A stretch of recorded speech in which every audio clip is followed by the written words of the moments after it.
Bonjour, je m'appelle Florie-Auguste Boivin, je suis juriste en droit du travail au sein de la Maison du Droit et aujourd'hui je vais vous parler des avantages de fin d'année.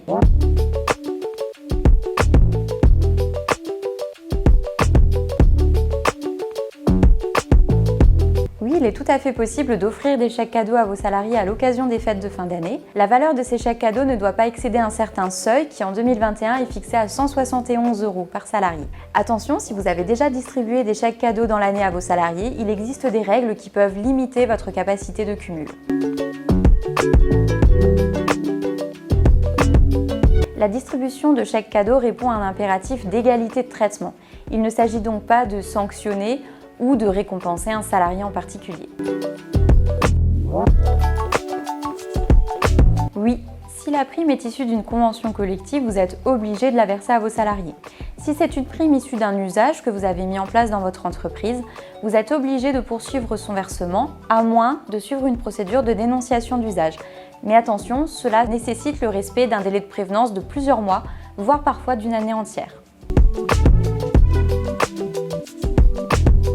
La prime exceptionnelle de pouvoir d'achat a été reconduite en 2021 et doit être versée au plus tard le 31 mars 2022 pour les entreprises qui le souhaitent.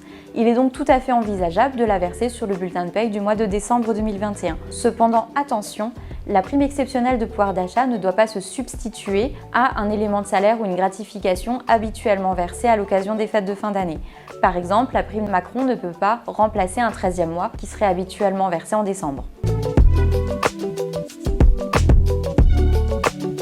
Oui, l'employeur est tout à fait libre d'attribuer des primes pour récompenser la qualité du travail d'un ou de plusieurs salariés.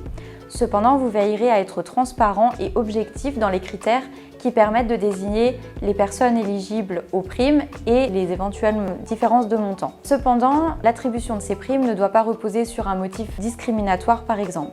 Veillez également à anticiper les éventuelles frustrations que cela pourra engendrer au sein de vos équipes.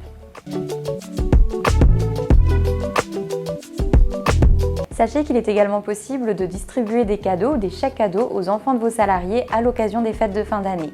Ne sont concernés que les enfants de moins de 16 ans et la valeur de ces cadeaux ou de ces chèques est soumise au même seuil que pour les salariés eux-mêmes, à savoir 171 € pour 2021.